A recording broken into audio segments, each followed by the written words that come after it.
Okay, so over the weekend, I got a pretty interesting series of questions. It's like 2.5 pages long. It's quite lengthy. Joseph, one of my students in our fundamentals classes, had a whole bunch of questions on custards, creams, and sauces, and I figured this would be a really good time and a really good way to go over it all and kind of just share with everyone at large. And also, it prevents me from having to write like 3 pages worth of answers. So Joseph, thank you for the questions, and let's get to some of those answers.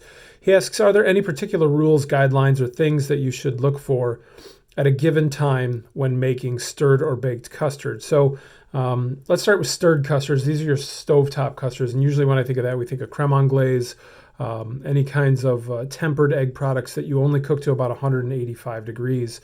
And some things that you want to watch out for with that one is, one, not to let your pan get too hot while you're doing it, especially like on a gas range. They're really sneaky. The flame kind of comes up around the back side. It'll get the side of the pan really, really hot. And that's usually where you'll see curdling happen first. Another thing I noticed a lot of people stirring, and we're talking specifically creme anglaise. It's English custard sauce if you've never made it.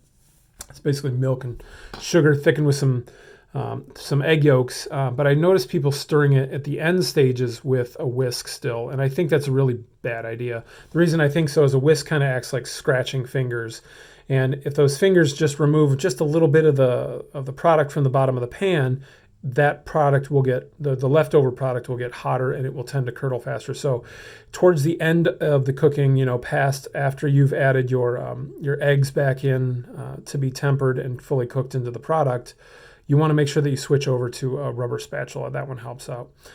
Baked custards, things to watch out for. Make sure you're using a water bath. When in doubt, you can turn down the oven a little bit. It's better to just bake it longer and slower. That way you don't end up with a curdled egg product. You can also throw like a lid or some aluminum foil over your product too, and that will help kind of protect it. And when I'm thinking like cheesecakes and things of that nature, it'll help it from bursting or bubbling or over darkening on the top. So those are a couple of things to watch out for. This one is a question about tempering eggs. Does cornstarch allow you to be fairly liberal relative to the custards that don't have that protected? So what he's talking about in this case is pastry cream specifically, or creme pâtissier, creme pat, pudding basically, right? So when we're thinking about those products, they have starches in them, whether it's a wheat starch like flour or whether it's cornstarch. Those starches will help protect the eggs from curdling, as will the sugar that's actually in there too. That kind of helps.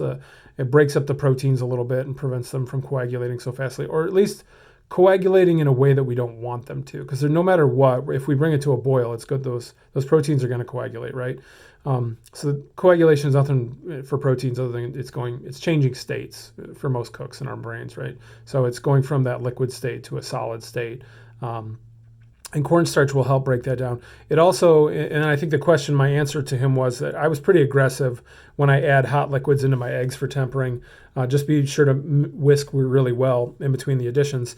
I think that, we see some cooking channel shows and they're putting like a teaspoon at a time.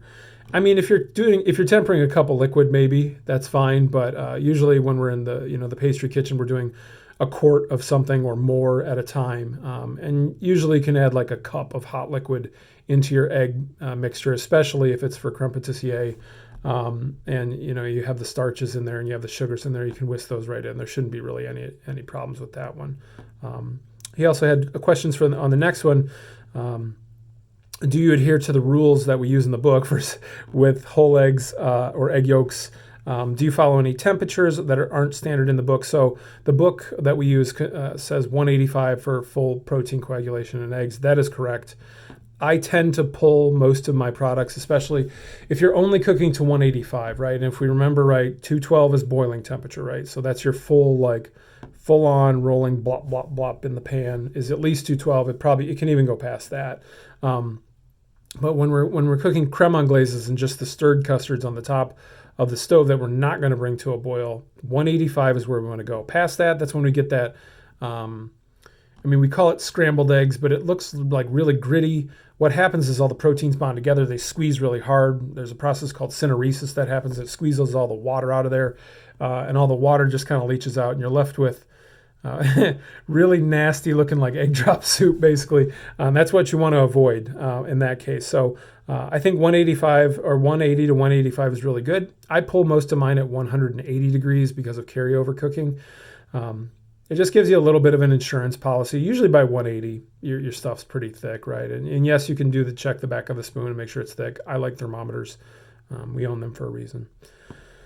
He mentions that we had a creme patissier recipe in class that we used flour and cornstarch in, so wheat flour and cornstarch in.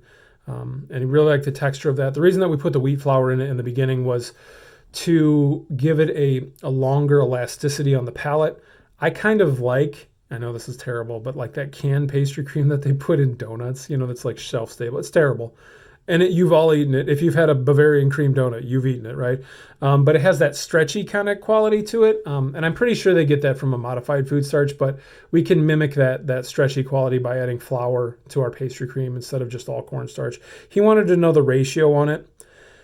I don't think I went quite half and half. We'll say there's 100 grams of cornstarch in the recipe. I don't know it off the top of my head, but maybe I took it down to 60 grams of cornstarch. And then for the remaining 40 grams that I took out, I think I put 80 grams of flour in there. And the reason I did that is because flour isn't quite as strong. It doesn't give you that structure that cornstarch actually will. So there was that reason. Question D here. It seems as if proper custard production is within the ability to balance fats, proteins, and water and inclusions. This is totally correct. Good custard balances all of those things. He asks, do you have a ratio? So the ratios change depending on baked and stirred custards. Here's what I'm going to do. I recommend a book, and I don't make any money on this, but there's a book out there called Ratio. It was written by Michael Rollman. It's a great book. There's some pastry elements, and he does a really great job when talking about custards and some of the balancing of the ratios in there. So highly recommended on that book. Check it out. But yes, what you're trying to do is balance water, fat, and protein and sugar all together. And the next one, he talks about inclusions. What are the guidelines for inclusions? So inclusions are anything extra you put into a product, right? The great way to think of this is like Ben and Jerry's ice cream. They're like the masters of inclusion, right? I think they have one ice cream. That's what they make. Yes, they have other ones. I know I'm wrong. But say they make a vanilla base and they dump all kinds of shit in there, right? So, they got toasted nuts and chocolate and this and that. Those are inclusions, the extras. That's the stuff that, makes it what it is. But for custards, it gets kind of dicey because if you have inclusions like fruit contains a lot of water. If you ever notice, Ben & Jerry's doesn't have a lot of products that have water in it, right? Because water will screw up a lot of things during the freezing process. It does the same thing for custards. It'll throw off the balance of your fats and your proteins, and it'll make something too runny. It's usually too runny. I was going to say too dry, but it's usually too runny. And a lot of times folks they'll add fruit to it or something like that, or fruit puree, say raspberry puree. When they add that raspberry puree and then it kind of throws everything off, well, the reason that it threw everything off is because they didn't make a compensation. So if you're making creme anglaise, our recipe that we use is half milk and half cream. If you just remove all of the milk and substitute it with basically all raspberry puree, you can probably get a really good product just like that. You might have to add a touch of additional cream, but milk predominantly is water, and raspberry puree is predominantly water. Raspberry puree isn't too acidic, so it's not going to curdle the cream. If you get into lemon juices and orange juices, they have that high citric acid content. You got to be careful, or don't make it and just make a lemon curd. Plain and simple, it just works better because there's no dairy in lemon curd, unless you launch it with butter at the end. But there's no milk or cream in the beginning, so you kind of can avoid that. But let's see. Some of the other inclusions that are really easy to add in. So a lot of times when I put in inclusions, I think about texture of something, right? So let's take peanut butter. Peanut butter is a great example, and it's cheap. People like it. Peanut butter is very, very thick, and it doesn't have water in it, right? It's just ground nuts. Even if you buy the Jif brand or whatever, you're looking at some oils and some sugars and things like that are added to it. But you can introduce that into a creme anglaise really easily because there's no extra water in it. And also, if you think about the texture of peanut butter, it's really thick, so it's not going to thin out your your creme anglaise. And I know this isn't going to work for everything, but it works for a lot of things. Chocolate's another great example. You can put a handful of chocolate in there. If you want a creme anglaise to be actually really chocolatey, you want to use cocoa powder, because chocolate itself is just going to dissipate the cocoa butter, and then the chocolate solid is just kind of go away, so they won't have a huge impactful flavor. But that's what you would want to do. Nuts, teas and things like that. Teas are really nice. You can do an early on infusion into the milk base for your creme anglaise. So you would introduce that, let your tea steep for a little while. You just have to remember that you do have a lot of fat in there, and from my experience anyway, and I could be wrong, but I noticed that fat doesn't pick up the tea flavors quite as well as water will. I noticed that when I was making a ganache one time. It was like really hard. I had to put a ton of tea in it basically and squeeze the hell out of the remains after they came out of the colander or the strainer, so that all the little bits got in there. So, if you do the infusion, make sure it's a pretty strong one.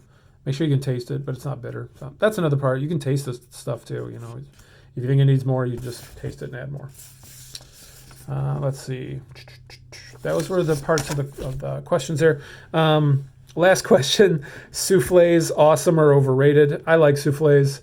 I think they're great. We actually make them at home. I do think they're a bit of a pain in the butt, and I know we didn't really get a chance to go over them in class before the whole COVID scenario happened and we all went home. But I do think they're fun, and I think that they're easier than most people think too. I also think, in a production setting, there's a lot of little tricks, and we're not going to get into that right now. But if you're making them at home, the most important thing is to be ready to eat them when they come out of the oven, right?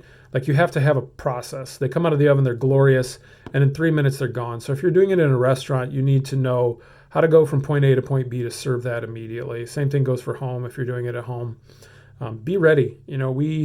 We do them actually at home. We do large ones in carbon steel pans. We'll bake them off in the summertime. And it's like when the souffle goes in the oven, we have to set the table, and we usually do it outside. It's kind of fun. Maybe we'll make a video. We don't use recipes for those either. But all right. Are there particular guidelines or rules that you adhere to when making Bavarian chiffon or mousses? So I'm going to pause this video, and then we'll go into another one for the mousses themselves. So that was all based on custards. You can check out the next video that's in the lineup.